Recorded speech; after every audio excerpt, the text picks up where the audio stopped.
Stable voice channel में आप लोग का स्वागत है। आज की कहानी पारिवारिक कहानी है। यह कहानी बहुत ही मजेदार और प्रेरक कहानी है। आइए इस कहानी को शुरू करते हैं। मैंने सभी से इतनी बार कह दिया, निकल जाओ तुम लोग अभी के अभी मेरे घर से। भगवान इस दिन से पहले काश मुझे ले जाओ। सोहन प्यार से परिवार के साथ रहता था।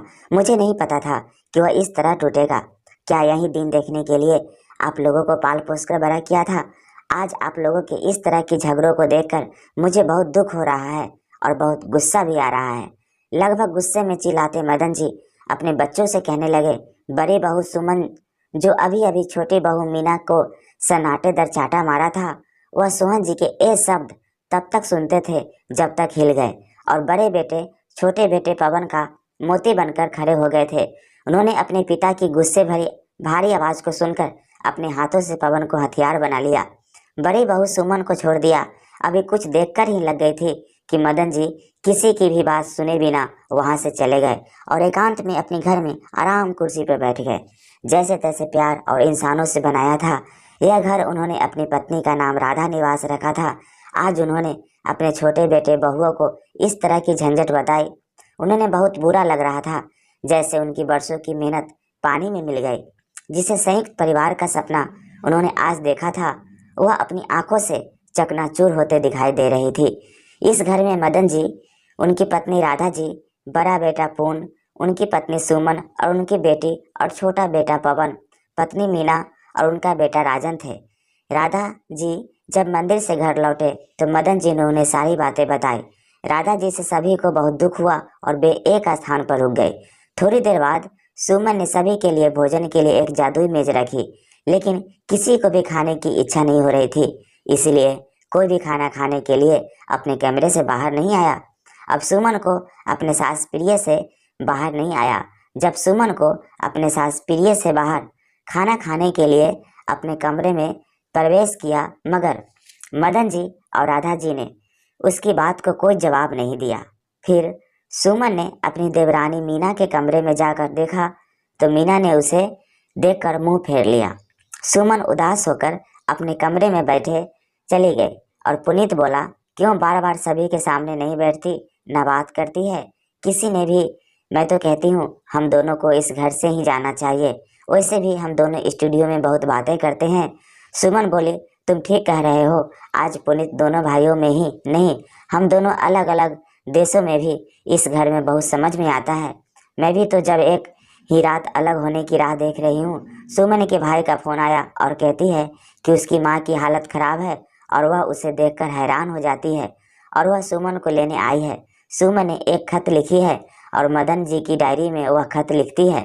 उसमें लिखा है कि उसकी प्यारी जी रोज डायरी निकालती है, इसीलिए उसकी छुट्टी शायद उसने खराब की और यह किताब लिखी है। वह अपने भाई के साथ कुछ दिनों के लिए अपना मायके चली गई। सुमन के मायके जाने के बाद घर के काम की जिम्मेदारी छोटी बहू मीना पर आ गई। अब घर का काम मीना के मूड के आधार पर, उसका मूड अच्छा होता था तो वह अन्य काम करती रहती थी, मगर राधा जी को घर के काम ऐसे परे रखना अच्छा नहीं लगता था, इसीलिए वह घर के ज़्यादातर काम करती। मदन जी रात को जैसे ही डायरी देखते हैं उन्हें बहुत सुमन का लिखा खत मिल गया। खत में लिखा है, पापा जी ने कल मुझे का मौका नहीं दिया, लेकिन तुमने एक बार भी देखने की कोशिश नहीं की। मैंने मीना को बदनाम क्यों किया था और पुनी ने उसके छोटे भाई को दोस्त क्यों पकड़ा था। बस यही सलाह के लिए बाबूजी ने यह खत लिखा है। उस दिन मेरी बेटी रिंकी के हाथ से कांच का गिलास फूट गया था, जिसे देखकर मीना भड़क कर बोलती थी और देखने पर भी नहीं चल पाती थी। पीछे से पवन भैया ने भी बोला था, इतना महंगा कांच का गिलास तोड़ दिया, अब उसका हट जाना कौन भरेगा? तेरा बाप। दोनों रिंकी को डांट लगा रहे थे। यह खत छोड़ दिया है, बस पढ़ाई कर रही हूँ। राधा जी बोली, जी जरा जोर से पढ़िए, मैं भी तो जानना चाहती हूँ कि उस दिन ऐसा क्या हुआ कि दोनों भाइयों और बहनों में तब तक पहुँची। मदन जी अब जोर से पढ़ने लगे। सुमन ने लिखा था कि अभी 3 महीने पहले ही रिंकी और पुनी का भयंकर तूफान आया था, जिसमें मेरे बेटे की एक आंख खराब हो गई थी। उन दोनों की जान बच गई और ऐसे में अगर मेरी बेटी की अंधी होने का ताना मारा जाएगा तो क्या यह सही है? पापा जी राधा जी भी बीच में ही पढ़ते हैं। आज भी वह दिन याद आते हैं तो रूह कांपता है और मैं तो हिम्मत हार गया था। वह तो सुमन ही है जो ऐसे समय में भी बिना डरे हारे पति और बेटी के वापस होने की उम्मीद की जा रही थी। उनकी कंपनी की विदेशी जमीन पर कब्जा हो गया था और लगातार हमें भी बताया गया था शायद उनके कब्जे और भगवान का प्रतिष्ठा का ही असर होगा कि हमारा बेटा पुनीत आज हमारे बीच वापस आ गया। छोटी बहू मीना की रिंकी को इतना बड़ा ताना मारने से पहले एक बार गाना चाहिए था और पीठ पीछे भवन ने भी ऐसा बोला था तो हद हो गई। मदन जी बीच में ही चिल्लाते हुए मुझसे कहा कि आगे भी पढ़ोगी या बीच में ही रोक रहोगी। मदन जी ने खत आगे की पढ़ाई 3 महीने पहले शुरू की थी। रिक्रूट की वजह से उनके बड़े बेटे पुनीत की नौकरी छूट गई क्योंकि उन्हें घर पर आराम करने की छुट्टी मिल गई थी। वह एक प्राइवेट सेक्टर में काम करता था जहां पर घर का सारा पैकेज पवन भाई काम करता था। तब से मीना मुझे रोज ताने सुनाने लगी है। अगर मेरी पत्नी सभी के खर्चे ना उठाते तो सभी का क्या होगा। यह ताने रोज रोज नहीं सुने जाते। बाबूजी बाबूजी अब आप ही बताइए, अगर मैं इन बातों को अलग अलग रखता हूँ तो क्या हालत गलत है। मैं अपने पति और बच्चे के खिलाफ एक शब्द भी नहीं सुन सकता।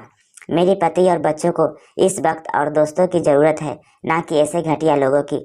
आप हमेशा सच का साथ देते हैं। मुझे पता नहीं क्यों कुछ नहीं दिन से लग रहे हैं कि जैसे हमारे साथ भेदभाव किया जा रहा है।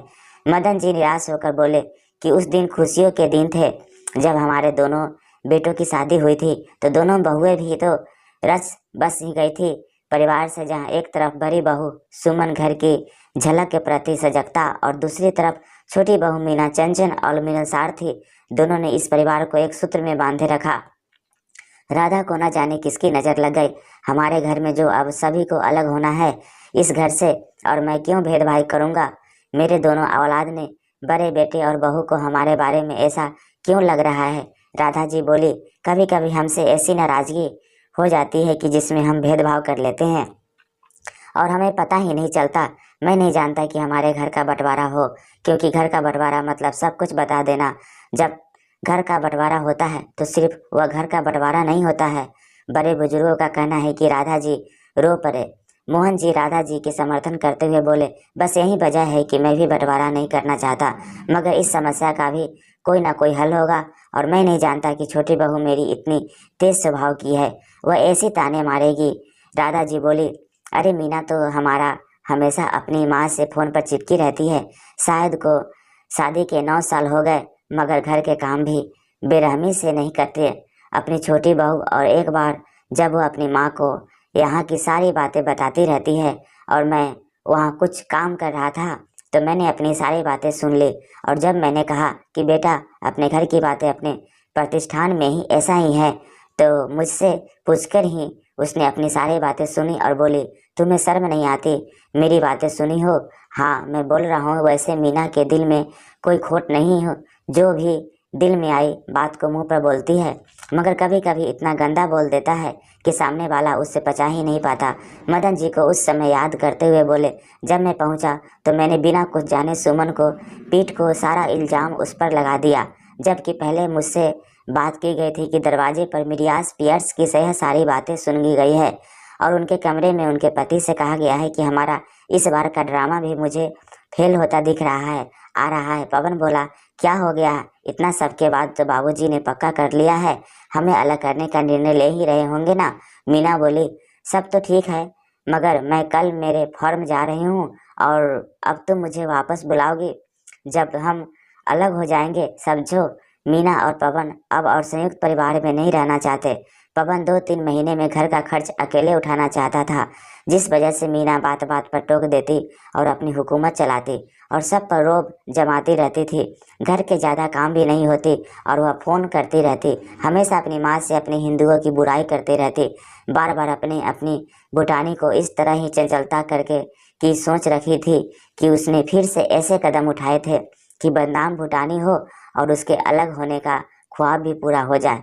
मगर जब सास की बातें मीठी होती है तो उसे उसकी आदत पर पानीता नजर आ रहा होता है और वह एक दूसरे के दिन कल अपनी सास से बोले, अम्मा जी ने आप लोगों की सारी बातें सुनी, आप लोगों से यह उम्मीद नहीं थी। तो वह वही बात हो गई, सुमन भाभी सारी झगड़ा की जड़ है, मगर आपने तो सारा इल्ज़ाम मुझ पर ही लगा दिया। अब मुझे नींद नहीं पसंद आ गई। आप लोग अपनी प्रेम का बहू सुमन भाभी के साथ ही रहिए यह बोलकर मीना अपने बेटे राजन को लेकर मायके के घर दोस्तों से भी बच जाएंगे। सासू माँ घर के काम से तंग होकर घर का बंटवारा करते हैं, मगर दूसरे ही दिन अपने मायके से आ गई।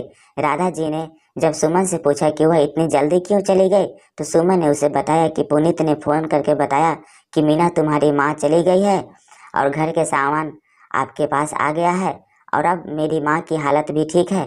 बस राधा जी की सोचने लगी कि अब तक मीरा जो सोच रही थी उसके बारे में बस सही ही थी। सुमन अब भी अपनी जिम्मेदारियां निभाती है। मेरे हिंदियों में झगड़ा कर मायका लगा दिया गया, जहाँ एक दो दिन तो सबने अपनी जिम्मेदारी की, मगर तीसरे दिन उसने देखा कि उसके पापा उसकी भाभी से बोली, बहू चाय में थोड़ी शक्कर कम है, जरा और डाल देना। मीना की भाभी ज्योति बोली, पापा आपका तो ये रोज का काम है, कभी चाय में शक्कर कम है तो कभी सब्जी में तेल ज्यादा है। मैं तो आप लोगों से तंग आ गई है इन रोज रोज की झंझट से, और ऊपर से आए दिन घर में कोई ना कोई मेहमान आता है और वह मुझसे अलग हो जाती है। सभी के लिए दयालुता मुझे अलग रखनी पड़ती है। मीना बोली, भाभी इतनी सी बात पर आप इतने ज्यादा गुस्से में क्यों है? ज्योति बोली, बहन आप में मत बोलिए और आप अपना छोटा सा घर संभाले और अपनी भाभी का व्यवहार अपने पास रखे। मीना को यह बहुत बुरा लगा और वह उदास होकर अपने कमरे में चली गई। मीना अपनी माँ निर्मल जी से बोली, माँ भाभी इतनी सी बातें समझ गई और अलग होने की बात कह रही है। मुझे भाभी का यह रूप देखकर बहुत आश्चर्य हुआ। जी बोली, बेटे ने क्या बात की है? इसमें सभी लड़कियां संयुक्त परिवार से अलग है तो इच्छाएं हैं। अब आप अपने पति के घर से 3 महीने पहले ही देख ले। पैसे देने से इतना खटक गया है कि आपके यहाँ हिंदुओं से अलग रहने का नाम पर मायके में यह भी बताया कि घर में आपकी भाभी पर भी गलत प्रभाव डाला गया है और उसे भी अलग रहने की सहमति दी गई है। मैं तो दोनों को फोन पर भी समझाती हूँ। क्या था कि तीर्थ यात्रियों की बातें मायके में नहीं बताया, मैंने तो गलत सलाह भी नहीं दी, मगर आज तेरे इस करतूत का एक एक माँ की कभी बदनाम हो गई है और शामिल होंगे कि उसकी माँ ने भी इसे गलत सलाह दी होगी। और यही बात होती है बेटा, जब हम अपनी भाभी को अपने माता पिता के साथ देखते हैं तो हमें बहुत दुख होता है, लेकिन वही व्यवहार जब हम अपनी भाभी को अपने माता पिता के साथ करते हैं तो हम आपको सही समझने की यही है। सब मीना को बिल्कुल सही लगता है। एहसास हुआ कि उसकी माँ बिल्कुल सही कह रही है। दूसरे दिन मीना ही अपने मित्र के यहाँ पहुँच गई। जब पवन ने मीना को अचानक बुलाया और पूछा कि तुम तो वापस नहीं आने वाले, तो मीना पवन से बोली, पवन कभी कभी हमारी आंखों पर साखी की पट्टी पड़ जाती है, ऐसा है जिसका कोई आग्रह नहीं है, बस कुछ यही हुआ मेरे साथ। खैर जो हुआ अच्छा हुआ, मेरी अकल ठिकाने आ गई। सोग्रस्त मीना ने अपने प्रियतम पति जेठानी को सभी से माफी की छूट दी और वापस सभी प्यार से रहने लगी। एक रोज प्रेमी जी और भाभी ज्योति मीना के फोन पर आने पर आपके माई की नोक पर बातें बातों में कहा गया कि मीना को सुधीर जी ने बताया था और ज्योति ने मिलकर उस दिन सारा को बुलाया ताकि तुम्हें तेरी प्यारी का एहसास हो, या फिर मीना अपनी माँ और भाभी की बातें सुनने लग गई। धन्यवाद माँ, आज आप दोनों की ही दी गई सीख की वजह से मेरी संयुक्त परिवार हर बेटी यही दिखती है कि उसकी भाभी माता पिता को हमेशा खुश रहना और हमेशा उनका साथ देना, मगर जब उनकी बेटी किसी घर की बहू बन जाती है तो वह अपनी सास और वोट चढ़ाने से अलग क्यों रहती है। तो दोस्तों, आपको यह प्रेरक कहानी कैसे लगी और कहानी का कौन सा हिस्सा आपको दिल को छू गया, कमेंट करके ज़रूर बताएं। और हाँ, अगर चैनल पर नए हो तो चैनल को लाइक सब्सक्राइब और शेयर करना ना भूलें।